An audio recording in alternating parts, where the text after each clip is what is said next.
the whole point for me when I say that I'm a man on a mission is if you focus hard enough in finding solutions to problems and manage to kind of deploy the right level of influence to kind of gather people around you to address that problem, it probably get noticed, and that's maybe why those awards were coming.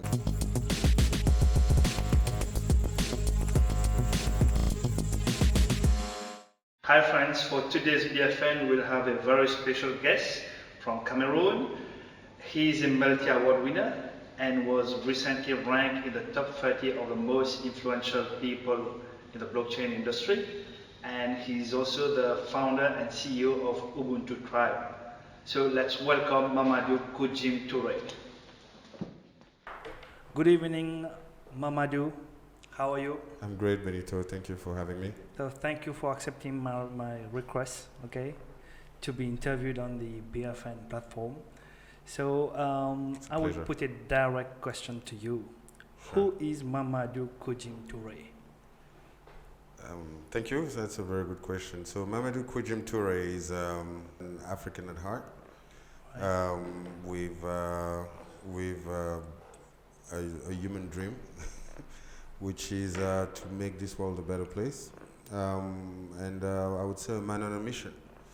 Great. So I think since I was born, I've always had this vivid vision and dream about working on solutions that could help improve people's life and also help emancipate people with a greater sense of freedom, independence, autonomy. And you are from which country? I'm from Cameroon. Okay, and you have been working mainly in Africa or outside Africa? I've been working mainly in both. All right. So I would say I've done the largest part of my career. I started my career in France, in Paris, when with KPMG. I was born in Cameroon, right? Okay. And I grew up there. I think around 9, 10-year-old, somewhere around those dates, I moved to France. My parents were immigrants. Okay. And my dad actually arrived in France earlier than us. He actually was one of those clandestines that who took the boat or flew, at least got to Europe and into music, and then got my mother to come, and then me. So I was the son of an immigrant in France, and so did my high school there. Actually at 15, to tell a short story, which actually will also help you give you a sense of who I am by telling the story, is that the principal called my mother and say, "You kids shouldn't stay in this school." And my mom was a bit shocked and surprised and said, "He's top of his class. Why do you want to kick him out of this high school? I hope it's not because of his color, the color of the skin or anything like that." And the principal said, "Nothing like that. Your child is extremely bored in class. That's why he's so turbulent. So you need to send him to the school in Paris that will probably challenge him a bit more." And that high school is called Villegrand. I think probably one of the 3 French Nobel Prize or Fields Medal winner came from that high school. So I was lucky and privileged. It was in Paris? Yeah, in Paris. Le Lycée Villegrand. I'm sure you might have heard of it. So, and then started my career in France with KPMG, and after that, worked investment banking with BNP Paribas.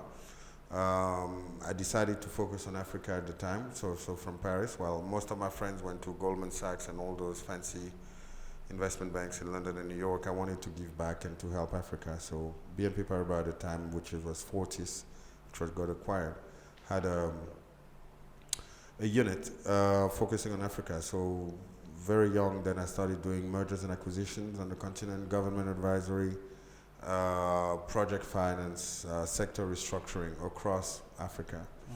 And I happened to, at the time, actually, my last assignment, which led to my next job, I was advising Aliko Dangote, which was a very interesting story because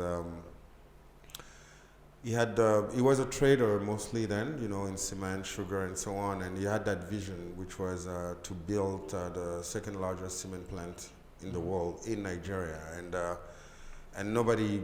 No one in the finance world around, international finance world actually believed that it could be done, and especially in a tough country like Nigeria. And he stuck to his dream. He came to see us and said, "This is what I want to do. I heard you guys had a strong focus on the continent and could look at innovative ways to structure financing." And we managed to raise the money for him. All right. And then the World Bank. To sum up, you're a seasoned professional then. Thank you. Many years of experience. I need to learn to be concise, I guess. Right. Thank you. You wanted my story, it's a long one. All right. And I tell stories, true stories, so. Exactly. Thank you for that. So I see that you will rank among the top 100 influential people in Africa. Okay, in 2012, you were identified as one of the 25 faces of the new Africa, considered as one of the top 10 most powerful men in Africa, received a distinction as a young global leader by the World Economic Forum. You were awarded the Pan-Africa Leader Award for institutional development, and you form part of the top 30 of the most influential people in blockchain industry. So tell us about what have you been doing all these years for you to be awarded all these. Okay, first it didn't all happen in 1 year, right? So, right. I mean, every year indeed, there was probably some kind of new award, I guess, that you listed. Yeah. The first thing I would say is don't believe the hype. I just tried to kind of do things differently and push the agenda. The whole point for me when I said that I'm a man on a mission is if you focus hard enough in finding solutions to problems and manage to kind of deploy the right level of influence to kind of gather people around you to address that problem, it probably get noticed, and that's maybe why those awards were coming. At first I think the one thing that was consistent is the creation of Africa 2.0. So I'm the founder of Africa 2.0, which I started around 10 years ago now, and the whole point was Africa needed a vision, right? And at the time I was working with the World Bank, and I thought Africa needed to put together its own vision and its own agenda, and I believe that we could get the best and brightest minds of the continent to be put together under one umbrella to work towards designing that vision. And Africa 2.0 put a manifesto together. So we mobilized young leaders from around the world and from Africa and the diaspora. And we put that vision that we presented in Davos at the World Economic Forum and the African Union that got endorsed by 43 ministers of education. And down the road, what was interesting about Africa 2.0 is that the African Union, a few years later, came together with Agenda 2063, which was a 50-year vision for Africa. So I guess the level of influence that we've had in terms of setting the agenda, mobilizing leaders, and engaging with senior leaders to actually take action was probably noticed and got probably a few awards, I guess. The one, around, we saw ourselves as a think tank that does things, right? So in terms of design, implement, right? It's very much the same way as one would say we grow, we share, we act, and we leave a legacy. So we have that in common, definitely. And it pays off. Once you think of building that legacy, the legacy remains and people appreciate, I guess. All right, so I've seen that you have created Ubuntu Group, I think in 2017? I started in 2016, 2015, right. Yeah. Okay. So the Ubuntu Group ultimately came from this understanding after so many years, working for some of the largest companies or institutions around the world, I realized that the system was broken, especially the world of finance needed a different approach and more inclusive ways to redistribute wealth that could help people emancipate, right? So the whole point of starting the Ubuntu Group was to kind of embrace this finance, not just with the usual financial return, but a new ways of financing and that would combine financial and social return. Why? Because ultimately, you know, it's like a flower, right? So if you think you just need water for the flower to grow, yes, it might grow, but if you have the right soil, if you have the right environment, etc., it will grow much better, right? So, and that's why I think we needed to reinvent finance, and I started Ubuntu Group. We started with Ubuntu Capital, with advisory services and investment. And this is very important because, and we chose the name Ubuntu because ultimately Ubuntu means humanity. It starts with I am because we are. And if you put humans at the center of your preoccupation, then you get the best returns you can ever look for. Yeah, that's true. So, can you tell us more about Ubuntu Tribe? So Ubuntu Tribe, which is the one that indeed that initiative that got me to be one of those top 30 people in the blockchain industry that you referred earlier. Yeah. Ubuntu Tribe actually is I would say our latest innovation and probably the most representative of the message and the new world that we want to build. Okay. So what we've put together is an ecosystem that allows people to access ethical gold digitally, right? But it's just beyond, you know, accessing a coin or anything. It's basically you create an ecosystem where communities can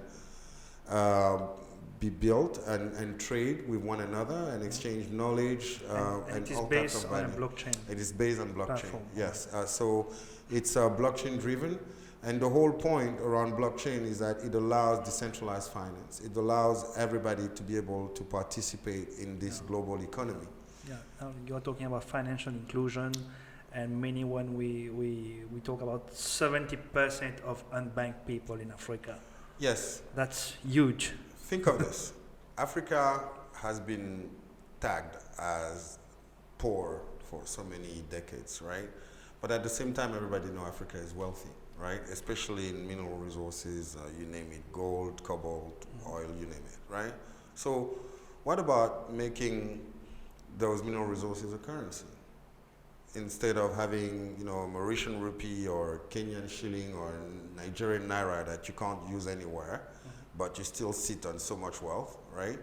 So you use the wealth under your soil as a currency and as a means of payment, right? Store of value, medium of exchange, and unit of account. Suddenly you change the whole dynamic. So the 800 million unbanked people on the continent now have a means to transact and to build wealth. Let's come to my next question. Why should Africa people adhere to your project?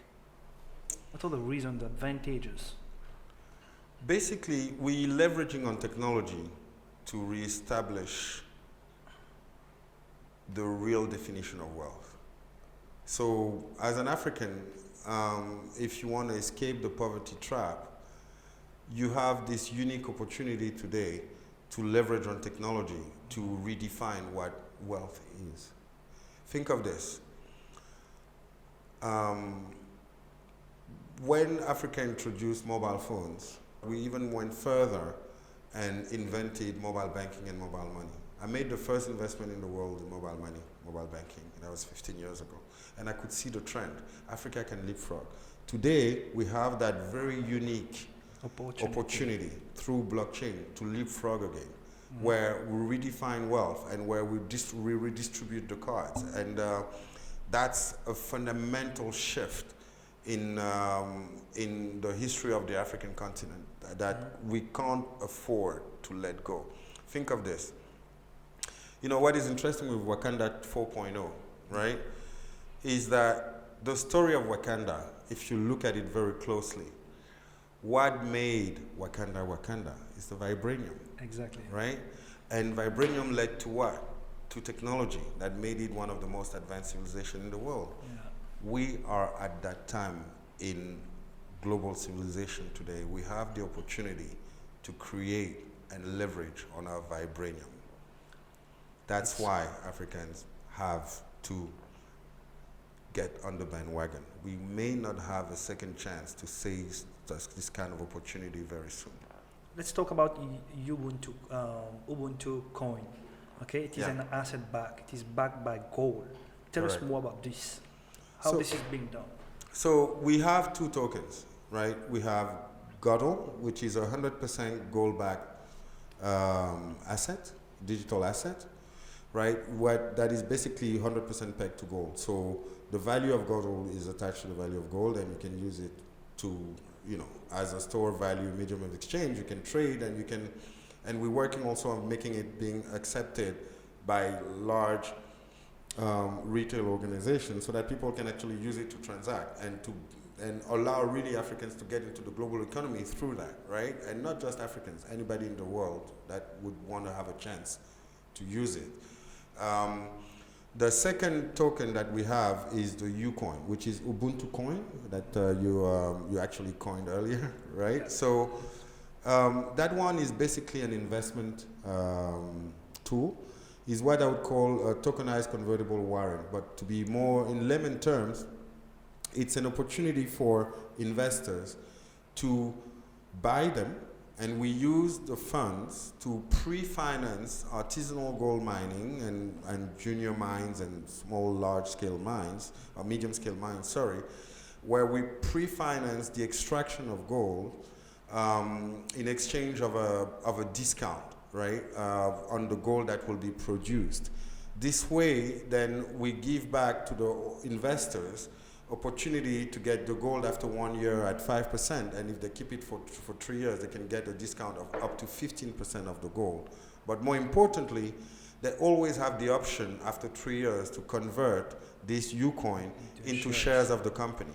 And that's really the whole innovative element here, is that you create a world where the consumer becomes the shareholder, where interests are aligned and where the economy is really shared across.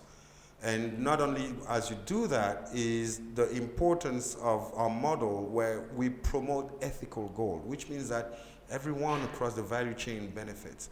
We have a unique technology today that led us to do a JV in Africa where we can help mining companies, gold mines, extract up to 10% more of the gold without the use of mercury. And as you know, mercury is what really mess up our soils and pollutes, etc. And that's a game changer because it affects the health of the miners also. So we have a way not only to create wealth, but to do it in a clean way and in a sustainable way. In addition to that, our business model is based on transaction fees. So when people transact, we apply 1.6%, right, of the transaction fee. But we use 10% of those transaction fees to reinvest in local communities in terms of building hospitals, schools, etc. And within that 10% also, a portion goes to the Ubuntu Foundation, which is the larger shareholder of the Ubuntu Tribe. And as this is done, the game changer, therefore, is that everybody owns that economy. It's a wealth creation model with a high social impact, and also that empowers people to make a difference locally. Yeah. Beyond that, the other portion of the transaction fees that we reallocate goes to effective communities where the transactions were initiated. Let's say, in Port Louis, for instance, in Mauritius, let's say there's a volume of transaction that was done, then a portion of those transaction fees remain with the Port Louis community that has been transacting for them to decide where they want to have an impact, right? If they want to improve the school here or the hospital, so they have the power to effectively make a difference collectively where transactions are being emitted from. And this is a game changer in terms of the way we see society, right? Where we give back in the hand. Give back to society. Yeah. the society the possibility to make a difference where it matters to them. All right, thank you for that. So I will thank you for being present today and being interviewed by me. And maybe an ending note. No, first I would like to thank you for having me today. I think what you guys are doing is fantastic. It's a great concept, and I'm also very, very pleased to discover how dynamic Mauritius is around those topics, and how advanced also you are into anticipating where the world is going. And thank you. It's highly encouraging. Maybe a message to Africa. If you want to go fast, go alone. If you want to go far, go together. That's great. And Wakanda forever. Wakanda.